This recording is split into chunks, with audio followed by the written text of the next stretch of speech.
Share market की पाठशाला में आप सभी का तहे दिल से स्वागत है।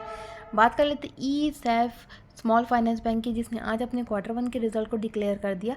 तो आइए जानते हैं कैसा रहा कंपनी का रिजल्ट। स्टार्ट करते हैं इंटरेस्ट इनकम से। पिछले साल के अगर इंटरेस्ट इनकम देखें तो 89,872 लाख की देखने को मिल रही है, जो कि बढ़ करके 102249 लगी हो गई। वही पिछले क्वार्टर में देखें तो 100200 का इंटरेस्ट पिछले क्वार्टर में रिसीव हुआ था, जो कि बढ़ करके 102240 के आसपास आता हुआ देखने को मिल रहा है। वही अगर टोटल इनकम की बात करें तो 99,178 लाख का टोटल इनकम था, जो कि बढ़ करके 113774 लाख का हो गया। वही पिछले क्वार्टर में देखें तो 115184 लाख का पिछले क्वार्टर में इंटरेस्ट टोटल इनकम था, जो कि घट करके 113774 आता हुआ देखने को मिला। मतलब वाई बेसिस में बढ़ता हुआ देखने को मिल रहा है टोटल इनकम, लेकिन क्यू बेसिस में थोड़ा सा निराशाजनक रिजल्ट रहे हैं।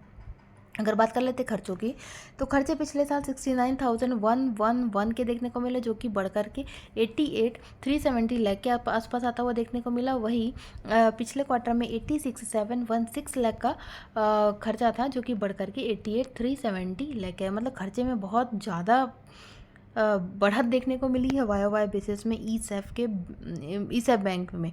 अगर एक चीज़ मुझसे छूट रहा है वो इंटरेस्ट एक्सपांड है, तो इंटरेस्ट एक्सपांड भी हम देख लेते हैं कि बैंक ने कितने इंटरेस्ट बांटे हैं, ब्याज कितना दिया। तो 31,000 के आसपास पिछले साल दिया था, जो कि इस साल 43,000 के आसपास आता हुआ देखने को मिला है। पिछले क्वार्टर में 41,125 लाख के आसपास था। मतलब इंटरेस्ट एक्सपांड ये भी एक खर्चा होता है एक तरीके का, ये बढ़ता हुआ आपको देखने को मिल रहा है। बात कर लेते हैं प्रोविजंस की। तो प्रोविजंस अगर आप देख रहे हैं तो पिछले साल जो प्रोविजन था वो 12,000 के आसपास देखने को मिल रहा है, 12,600 के आसपास आता हुआ देखने को मिला, जो कि बढ़कर 16,912 लाख के आसपास आता हुआ देखने को मिला। एक नेगेटिव है ये। पिछले क्वार्टर में देखें तो 22,615 का प्रोविजन था, जो कि घट करके 16,912 का रह गया। मतलब क्यू में कोई दिक्कत नहीं, लेकिन वाई में प्रोविजंस बढ़ते हुए देखने को मिल रहा है। ये एक नेगेटिव साइन है बैंक के लिए। अगर बात कर लेते हैं प्रॉफिट की, तो प्रॉफिट पिछले साल 44,943 लाख का था, जो कि बढ़ करके 51,478 लाख का हो गया। अच्छा खासा ग्रोथ देखने को मिला प्रॉफिट में। वही पिछले क्वार्टर से कंपेयर कर तो बिल्कुल सेम रिजल्ट देने को मिले, 1 रुपये ऊपर नीचे नहीं दिखा।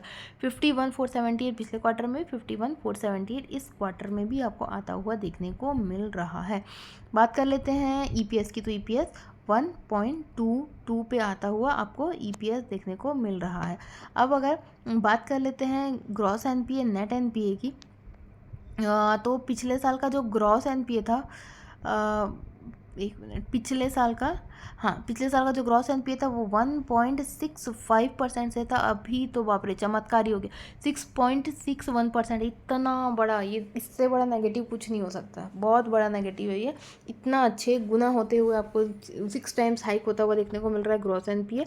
पिछले क्वार्टर में देखें तो वहीं 4.76 था। दोनों ही लिहाज से ये बढ़ता हुआ देखने को मिल रहा है वाई और क्यू बेसिस पर।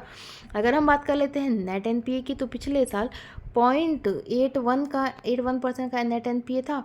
वही ये बढ़ करके 3.22% को, बहुत भयंकर नेगेटिव है ये बैंक के लिए। पिछले क्वार्टर में ये 2.26% से था। तो ओवरऑल एनपीए के लिहाज से बहुत ख़राब रिजल्ट। प्रॉफिट बिल्कुल बहुत ज़्यादा हाइक आपको ज़्यादा जम देखने को नहीं मिला है वाई बेसिस में।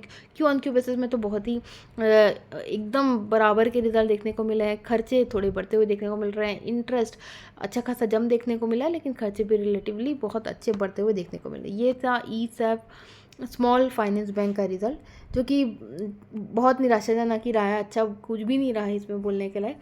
तो देखते हैं मंडे के दिन ये कैसा प्रदर्शन करता है, क्योंकि हो उल्टा रहा है मार्केट में। जो अच्छे रिजल्ट आते हैं वो घटते हैं, जो बुरे आते हैं वो बढ़ते हैं। तो देखते हैं क्या ये करता है।